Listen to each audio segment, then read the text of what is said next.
What's up, MCU fans? Anchorpete here, and guys, don't worry, Brian is on his way. He's just taking a couple of minutes, but I actually moved recently, and as you can see, I brought my massive Transformer collection with me. As you see, there's my Unicron, which I bought. I'm very proud of that.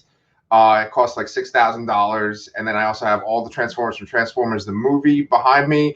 So you're finally going to see a little bit of me while we're waiting for Brian. As you can see, I've spent a lot of money on these Transformers. It's a passion of mine. That's why I'm wearing a Transformer shirt. It's very important to me. But anyway, come on over. Hey, everybody! Hey, look, we're in the same place. What? Physical. We're together. Yes, look at that. Yes, Brian and I are together. And so this is actually a first for me because, like, I've done live shows with Sherry and I've done live shows with Pepper, but I've never done one with, like, people I've known before, Sherry and Pepper. Yeah, right? We're going on like 20 years, man. Yeah, man. So now we're going to talk about a Disney Plus show together, and we're going to, like, look at each other's eyes. Yes. It'll be awkward. It's awesome. Yeah. So, Brian, we are here to talk about Loki, episode 6. Yes. And it was called For All Time, Always. Yes, so which is a running line they've been saying for the slogan for the TVA. Yes, and it was spoiled for me completely when I was looking for the thumbnails for today's episode. And so, guys, it's spoiler central. The big spoiler for this episode was well, I don't know. It's up for debate, I think, isn't it? I mean, one of the things in the show that I said was that we were not going to get Jonathan Majors in the show. Yes. And I was wrong. Oh, man. I think there was like a loophole. I don't think that was Kang. Yes. So last week I put my money on Immortus, and while they did not name him Immortus, we should probably look at IMDb, see if it says that now. We should. Oh, wait a minute. Maybe we should look at the damn credits. Yeah, it's all good. Yeah. Okay, maybe I'll do that on my phone right there. Dude, we literally just went from watching the show upstairs in Brian's house to coming down and talking to you. And we didn't talk about it anything during or after. Yes. We're just coming right down here and doing this. And hanging out with the Transformers. So, what did you think about him? That's the key thing. Well, the depiction of him was very different than I expected. Yeah. But I think it was needed. Okay. Because I think the way Kang is portrayed in the comics is too similar to how Thanos was in the MCU. So I think it would be too much of a copycat, even though this is more time related, and that was more. I mean, it's still kind of a protecting the universe in a way. Yeah. But in a misguided kind of way. I mean, misguided to us, not to them. Yeah. So I think that's interesting. So I think it definitely needed the different kind of character take to stand out a little better. Yeah, I agree completely. It is sort of like Thanos, where he has like a mission and he feels justified in what he's doing. But ultimately, I do kind of feel like I did not enjoy his take on the character. Okay. I think he was like a little too silly. He kind of reminded me of like maybe like a Batman villain from like a I was honestly getting a little Jokery vibe. Yeah. Like Jack Nicholson or Heath Ledger. Jack Nicholson. Okay. I almost felt like there's a little bit of Heath Ledger in there. Yeah, a little more chaotic, but right. I mean a little more campy at the same time too. Absolutely, yeah. And I'm wondering, I mean, did you agree that you think it was Immortus? Oh yeah. That version was? Yeah. I mean, maybe just that because Immortus is he is an older version of Kang. He's been around a long time, and maybe he's just gone crazy. I mean, and it's very possible we may see a different take when we see him as Kang in either Ant-Man and the Wasp: Quantumania or Loki season 2. Yeah. What's up with that, man? I honestly, that was the one thing that I saw today that I found out before the show is that I saw they announced Loki season 2, which is actually super exciting because it's the first time we're getting a second season. Like I wasn't expecting that from any of these. Yeah. Especially after the first two. It's like, but that's kind of awesome. Like we're gonna see this again. Yes. I was digging that. I am digging the continuing of that Loki story, like that version of Loki. Yeah. I want to see what happens with Sylvie. I could go for a whole nother season if it's only just 6 episodes. Yeah, no, I mean there are so many threads in here, and even not even taking into consideration the whole. Oh, now there's a billion different universes and timelines. Yeah, it totally set up What If. like completely. Yeah, absolutely. Yeah, absolutely. And I think we kind of guessed that, even before the show started, really. Yeah. But there's the fact that Loki shows up and he's after he gets pushed to the door, and he's talking to Mobius and was it B-15? B-52 could be B-52. I don't know. F7, I don't know. I think it was B-15, but anyway, they're talking to him, and they seem like they don't know who he is. Yeah. So he's in a different timeline already. Yeah, that's crazy. So that's a thread. Sylvie, what happens with Sylvie's a thread. Where does Ravonna go? What happens there? Yeah. What was up with that scene where they went to her school? Because she's a teacher, I guess, or like a principal. Yeah. So they basically wanted to they wanted to show the other TVA agents someone that they would recognize in a setting where they weren't the person they recognize. Okay. So it was kind of like, what I'm going to tell you is crazy, but here's my proof. Yeah. Okay. So I really liked that. I thought that was cool, and it also was a really nice nod because they showed that pen in the very first episode, which has like Franklin D. Roosevelt High or something like that. Oh, okay. Which is the school that our friend Danny is taught at. Really? Yes. What the hell? That's crazy. Speaking of which, I want to make sure that we have our comments on in case Danny's watching and he wants to say anything. Nope. By the way, our views are up. I don't know. It just took for me to come to New York to get a lot more views. Wow. All right. Yeah. Well, we're a little earlier too. That could be it. Yeah. We should do this more often. Just fly out here. Yeah. I'll fly out there. Yeah. It's cheap. We'll do it for What If too. Why not? Yeah. That's crazy. I didn't know Danny worked at that school. Yeah. Okay, so I think that's what's going to happen is that when you finally do see Kang, he's going to be very serious and sinister, and sort of like just like he has no problem just killing a lot of people. Yep. And he might be the opposite of, or like the antithesis of this Immortus. Yeah, I think so.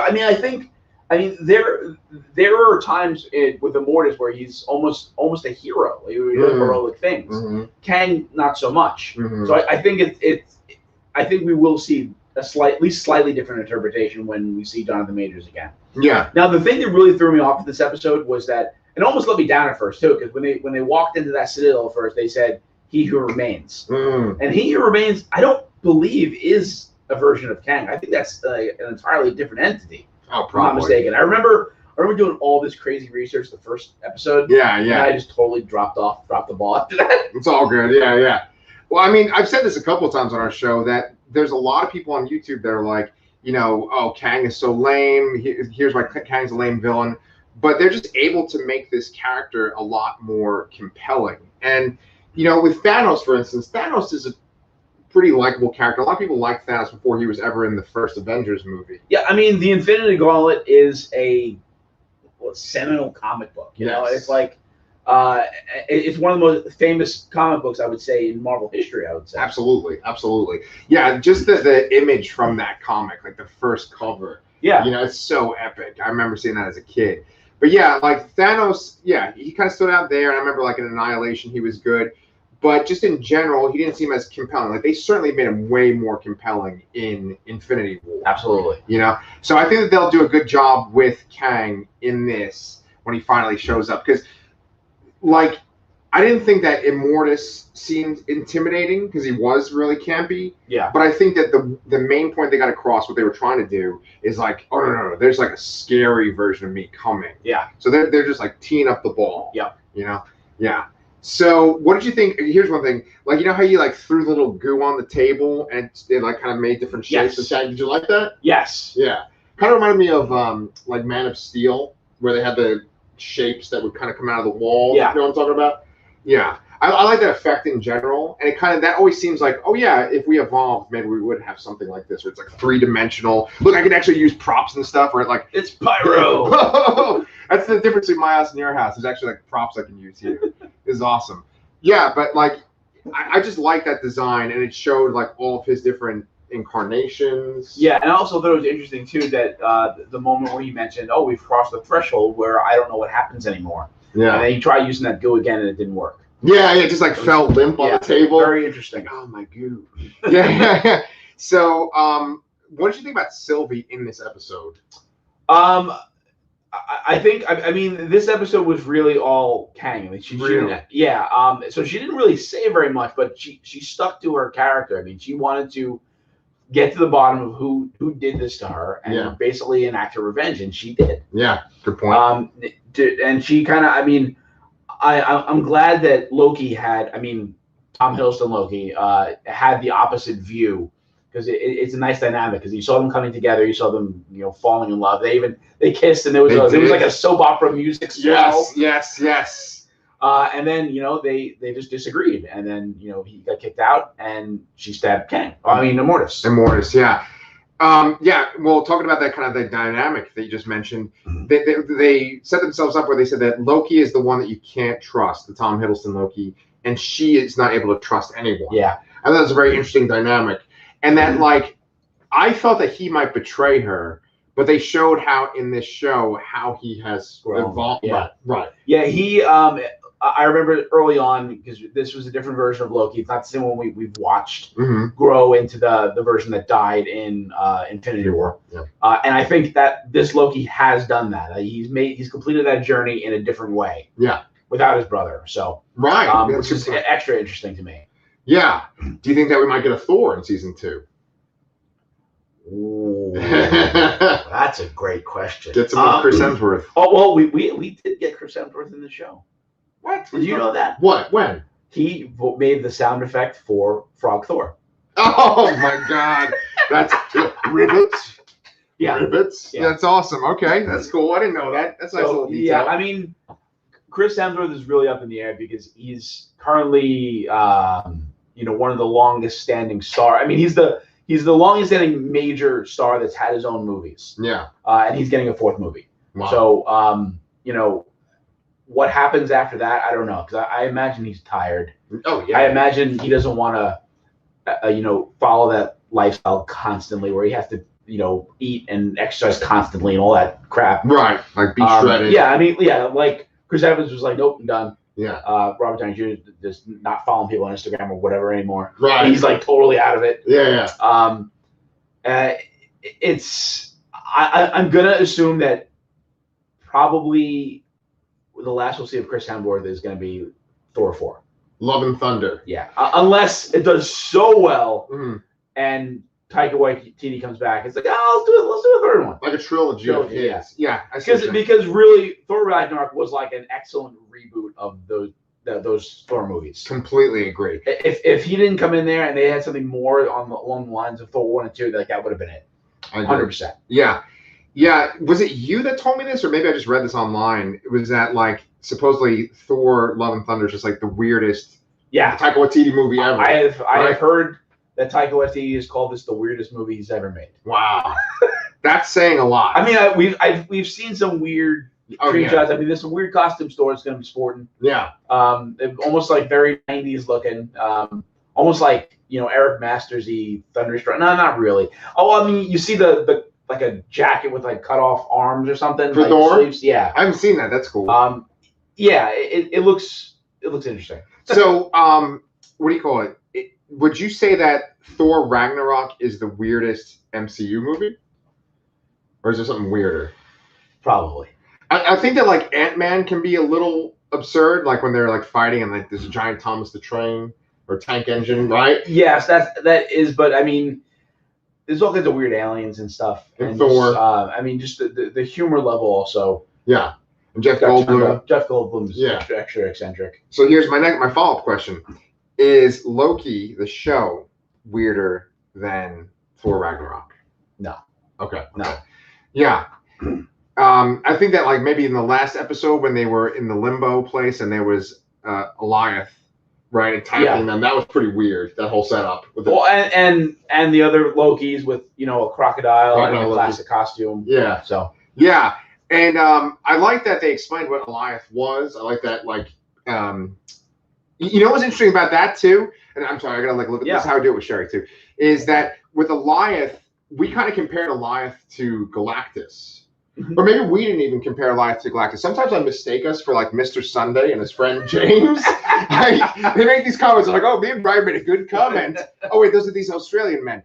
But they were comparing it to like Parallax and Green Lantern and not Thanos, Galactus in Fantastic Four. Yeah. The second one. Second movie. Yeah. Right, where it's just a cloud. Yeah. And Goliath was a cloud too, right? Yeah. So I think there definitely was a time in Hollywood where the smoke monster was overdone. Right. There was Lost. There was the first Hulk movie.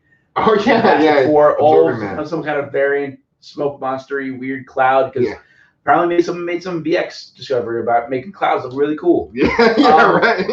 But this time I feel it was warranted because that's actually what the character was. It was like a giant purple cloud. Yeah, it worked. And so I just like that it kind of ties in, because when he said, I found this creature that eats realities, I was like, oh, is this teeing up Galactus? Yeah. But he's like, oh, it's named Goliath. I'm like, oh, yeah, that's right. Yeah. It's Goliath, that wolf thing. Yeah. So that's cool. What about speculation and stuff? What do we get out of this? We have multiple timelines now. We have this ultimate, so many things here. I mean, I've seen so many people talking about how, this plays into What If, plays into Doctor Strange, plays into Spider-Man, because there's all those rumors about there being different realities there. Right. Because Doctor Strange is in that as well. Right. And there's all the rumors of Tobey Maguire and Andrew Garfield being in it, although supposedly they've been debunked. But I think they're playing us. I think they're actually at least Tobey Maguire is happening, and I think they're just trying to not let the cat out of the bag and not confirm it. Yeah. So there's some surprise to it. Yeah. I mean, they play us constantly. They tell us that they have to. He's not going to be in anything until Quantum Mania, and then all of a sudden he's in this. Yeah, they have to do it because, I mean, with the internet, with people talking about it, the information is so easily exchanged that anyone can come up with their theories, and be right. Yeah, good point. 30 years ago, you could think of it, but you couldn't really tell anybody. Right. Yeah, good old internet. So, let me ask you this. Do you remember your Marvel movie ranking? Yes. If you could include the shows on there. Well, how about this? I'll make it easier for you. Ready? If you could rank the 3 existing shows, WandaVision, Falcon and the Winter Soldier, this. Can you rank those 3? This is so interesting because I think this episode was so huge. But at the same time, like my belly on your screen. I'm sitting in a very flattering position. I usually sit like this. Let me sit up straight and suck in a little bit. Right. Yeah, I'm like, oh, here's my crutch. And we're down to 1 viewer. They'll be gone soon too. Sorry, Kristen. Yeah. The show was very up and down for me because I might arguably say that the episodes 2 and 3 were probably my lowest rated episodes out of everything in this thing. The implications of this show and this episode are huge. Yes. I think that's really, I think that slightly edges it out to put it in front of WandaVision for me. So I'm going to put it Loki, WandaVision, Falcon, Winter Soldier. Whoa. Okay. I'm taking it. You have a different approach here. I do have a very different approach. Much like our stance on Black Panther and Guardians of the Galaxy 1, I would make it WandaVision, Falcon and the Winter Soldier, and then Loki. Interesting. Okay. Yeah. But what I will say about this is I don't think there's been a Marvel movie that has set something up so perfectly as this set up the Kang stuff. Yeah. Like Guardians of the Galaxy, the first one, really kind of builds up that Thanos backstory. Yeah. And he's in it. But it's not as good as at setting it up. Yeah, this is the ultimate tee up in terms of Marvel. Right, and in that regard, I think that's why I rank it so low, because I feel like Guardians of the Galaxy, the reason why I like it so much is because it's so much about Peter Quill and his team, and all the Thanos stuff is just kind of in the periphery. So you're thinking the overarching story is kind of overshadowing the character. And it's taken away from the show overall. Yes. I can totally see that. Yeah. Because even I said, the implication of the last episode is so huge to me. That's why it's weighting it so heavily. But I mean, there was a lot of I don't want to say filler. Right. I guess it is kind of filler. Yeah. In this series. Yeah. It's a very lopsided show. Yeah. Like when they're on that train talking and stuff. Come on, can we get to something? Yeah. Exactly. Yeah. And I was gonna say that. For Loki himself, even if you look at this last episode, right? Yeah. He barely speaks in this episode, right? Yeah. Kang pretty much, you said it before, it's it was Kang's episode. This was the Kang episode. Yeah. Oh, Immortus, whatever. Yeah, right. Immortus, yeah. So let me see. I think that we kind of covered all the things I would normally say in an episode, or when we talk about this kind of stuff. You have anything else to add?